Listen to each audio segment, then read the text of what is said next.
جب وہ سانس لیتی ہے، اس کا مطلب صبح بھی سانس لیتی ہے، سانس لیتی ہے تو صبح کو بھی مر جانا ہے، صبح کو مر جانا ہے، شام کو مر جانا ہے، جو بھی سانس لینے والی چیز ہے سب کو مر جانا ہے، صبح جو نکلتی ہے اسے ایک دن مر جانا ہے، اس لیے کہ وہ سانس لیتی ہے۔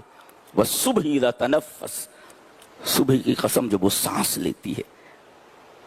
اتنی حیرت ناک بات ہے، آج سے 1400 سال پہلے کہہ دیا گیا۔ جانتے اس کا کیا مطلب ہے؟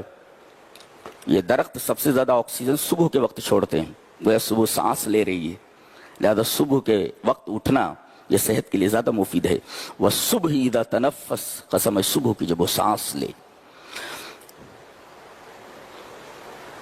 جو جتنی بھی چیزیں انرجی لیتی ہیں اور انرجی چھوڑتی ہیں سب کو مر جانا ہے، اس لیے کہ وہ نفس ہے، سانس لیتے ہیں، سانس چھوڑتے ہیں۔ اسٹیفن ہاکنگ ایک بہت بڑا سائنسداں گزرا ہے، یہ دوسرا آئنسٹائن ہے۔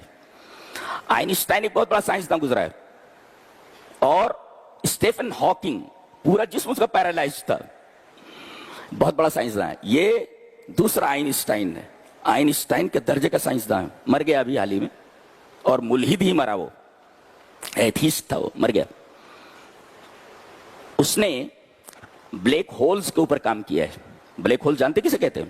خلا میں گھومتے ان دائروں کو بلیک ہولز کہا جاتا ہے جو ہر چیز کو ہڑپ کر جاتے ہیں۔ بجلی جاتی، بجلی گم ہو جاتی ہے، بجلی کو کھا جاتی ہے، یہاں تک کہ ٹائم، وقت، ٹائم کو بلیک ہولز کھا جاتے ہیں۔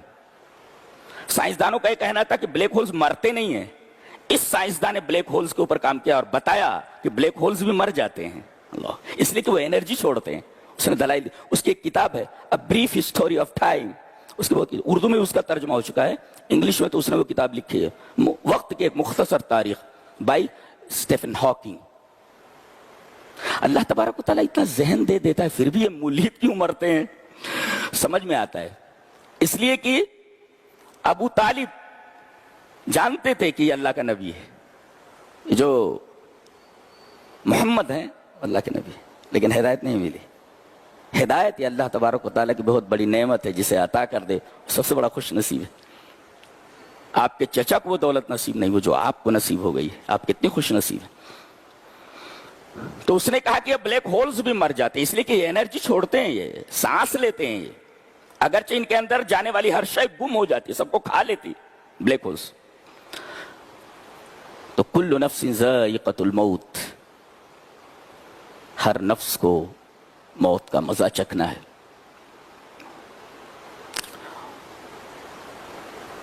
دنیا میں ہر چیز کا ایک ذائقہ ہوتا ہے، ہر چیز کا ذائقہ ہوتا ہے، اور آدمی ان مختلف ذائقوں کو برت کر بتا سکتا ہے کہ اس ذائقے کی کیفیت کیا ہے، میٹھا ہے کہ کڑوا ہے، پھیکا ہے، تیکھا ہے۔ مختلف قسم کے ذائقوں کو برت کر وہ یہ بتا سکتا ہے کہ اس ذائقے کی کیفیت کیا ہے، اور بار بار بتا سکتا ہے۔ لیکن موت ایسا ذائقہ ہے کہ آدمی ایک ہی بار چکھتا ہے اور بتا بھی نہیں سکتا کہ اس کا ذائقہ کیا ہے۔ اللہ، کل نفس ذائقۃ الموت، آدمی ایک ہی بار چکھتا ہے اور بتا بھی نہیں سکتا کہ اس کا ذائقہ کیا ہے۔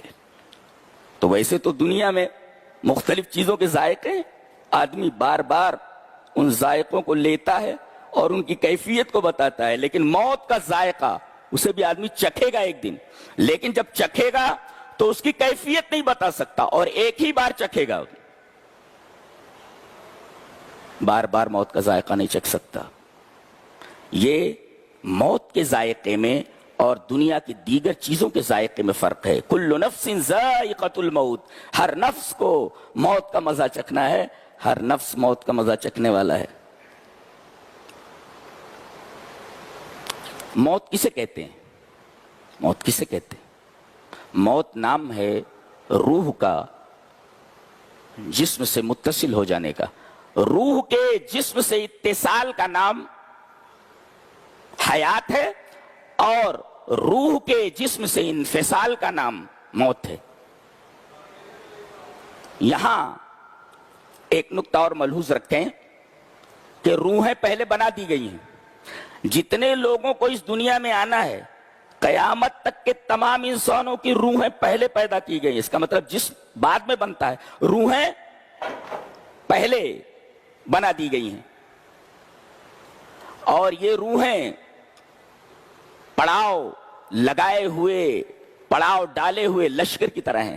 الارواح جنود مجندہ, جیسے پڑاؤ ڈالے ہوئے ایک لشکر ہوتا ہے, ایسے ہی روحیں پڑاؤ ڈالے ہوئے ایک لشکر کی طرح ہیں. اس میں ایک روح دوسرے سے ملتی ہے, تعارف ہوتا ہے, ایک روح دوسرے سے محبت کرتی ہے, ایک روح دوسرے سے نفرت کرتی ہے.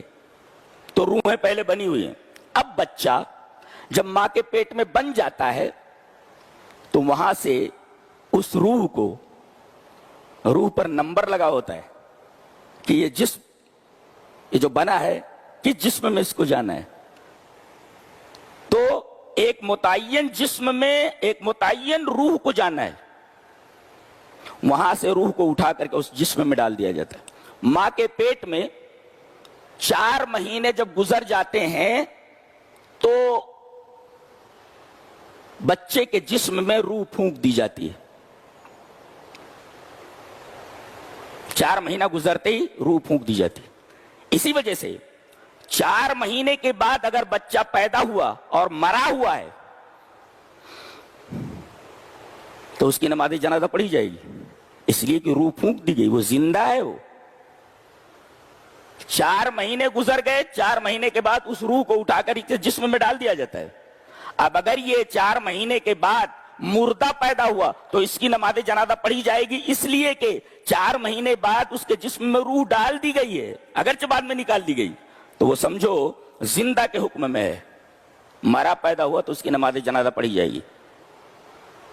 ایک نقطہ اور یاد رکھیں کہ بچہ جب تک بالغ نہیں ہوتا, اگر بلوغت سے پہلے مر جائے تو اس کی نماز جنازہ پڑھنا جائز ہے, واجب نہیں ہے. جی یہ بھی نقطہ یاد رکھا جائے کہ بالغ ہونے سے پہلے اگر بچہ مر جائے تو اس کی نماز جنازہ پڑھنا جائز ہے, واجب نہیں ہے. بغیر نماز جنازہ پڑھے ہوئے بھی اس کو دفن کیا جا سکتا ہے, بلوغت سے پہلے اگر مر جائے. اسی طریقے سے شہید کی نماز جنازہ بھی پڑھنا جائز ہے, اس لیے کہ وہ معصوم ہوتا ہے, اس کے سارے گناہ معاف کر دیے جاتے ہیں. اس کی نماز جنازہ پڑھ لیے تو پڑھ لیے. تو 4 مہینے کے بعد چونکہ جسم میں روح ڈال دی جاتی ہے تو اگرچہ بچہ مرا ہوا پیدا ہو اس کی نماز جنازہ پڑھی جائے گی, اس لیے کہ روح پھونک دی گئی. تو گویا زندگی نام ہے روح کے جسم سے اتصال کا, اور موت نام ہے اسی روح کے جسم سے انفصال کا. روح متصل ہو گئی جسم سے, دیٹ از کالڈ حیات, اور اس روح کو جسم سے نکال لیا گیا اور یہ روح جسم سے منفصل ہو گئی, دیٹ از کالڈ موت, ڈیتھ.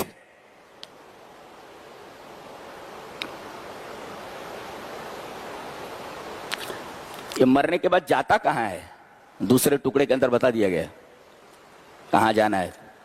کل نفس ذائقۃ الموت, موت کا مزہ چکھ لیا, اب چکھنے کے بعد جانا کہاں ہے؟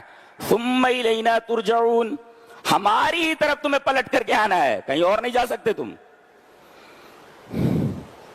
اب ایسا منہ تو بناؤ کہ اللہ کے سامنے حاضر ہو سکو, اس لیے کہ پلٹنا تو اسی کی طرف ہے. اللہ فرما رہا ہماری طرف تمہیں آنا ہے,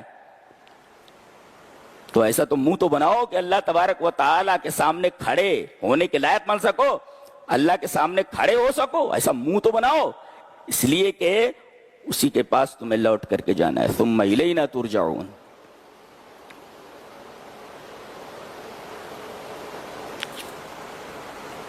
یہ روح نکالتے کون ہیں؟ آتے فرمایا گیا قُلْ يَتَوَفَّاكُمْ مَلَكُ الْمَوْتِ الَّذِي أُكِّلَ بِكُمْ ثُمَّ إِلَىٰ رَبِّكُمْ تُرْجَعُونَ. ملک الموت آ کر کے تمہاری روح نکال لے گا, اور یہ تمہارے اوپر متعین کیا گیا ہے. فرشتہ متعین ہے, ایک ہی ہے نہیں, اس کے ساتھی بھی ہیں. توفته رسلنا, یہ جو ملک الموت ہے اس کے ساتھ اس کے ساتھی بھی ہیں جو آتے ہیں روح نکالنے کے لیے. اگر روح اچھی ہے, نفس مطمئنہ ہے, تو بہت خوبصورت شکلوں میں آتے ہیں اور بڑے پیار سے بات کرتے ہیں, اور اس طرح روح نکل جاتی ہے جیسے مشکیزے سے پانی نکل جائے. اور اگر روح بری ہے تو پھر بہت خوفناک صورتوں میں آتا ہے. آدمی کا پیشاب نکل جائے, خطا ہو جائے, اتنی خوفناک صورت میں آتے ہیں. اور جسم میں ہاتھ ڈال کر کے پورے بدن سے اس کی روح کھینچ لیتے ہیں. معمولی ایک سوئی چپ جائے آدمی کو کتنی تکلیف ہوتی ہے, اور یہ روح پورے بدن کے اندر پھیلی ہوئی ہے. اس کو کیسے نکالتے ہوں گے اللہ. فرشتوں کو معلوم ہے یہ جو روح نکالنے پر متعین ہے کہ روح نکالی کیسے جاتی ہے, پورے جسم سے اس کو کھینچ لیتے. اور ایک عجیب قسم کی بے ہوشی ہوتی ہے, وہ آدمی اس بے ہوشی کو بتا بھی نہیں سکتا.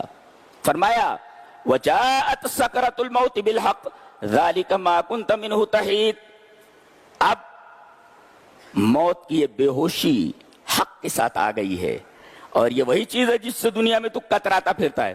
سب سے پہلے آدمی موت سے بھاگتا ہے, کتراتا رہتا ہے, ڈوز دیتا رہتا ہے اس کو, اس لیے کہ ابھی اس کے اجل کا وقت نہیں آیا, موت کا وقت نہیں آیا, تو کتراتا پھر رہا ہے. لیکن بھاگے گا کہاں, بھاگے گا کہاں. موت اس کو پکڑ لیتی ہے, کہیں بھی جا کر چھپ جائے. فرمایا گیا اینما تکونوا یدرککم الموت ولو کنتم فی بروج مشیدہ. تم جہاں کہیں بھی رہو, اگرچہ تم سیمنٹڈ برجوں میں ہو, اگرچہ تم مضبوط قلعوں کے اندر ہو, ملک الموت وہاں بھی گھس جاتا ہے. بڑے بڑے ڈاکٹر, بڑے بڑے سائنسداں جنہیں اپنے فن کے اوپر بڑا ناز ہے, ان کے سامنے سے موت کا فرشتہ اٹھا کر کے لے کر چلا جاتا ہے. بچے کو اس کے باپ کے سامنے سے, بیٹے کو اس کے باپ کے سامنے سے, بیٹے کو اس کی ماں کے سامنے سے.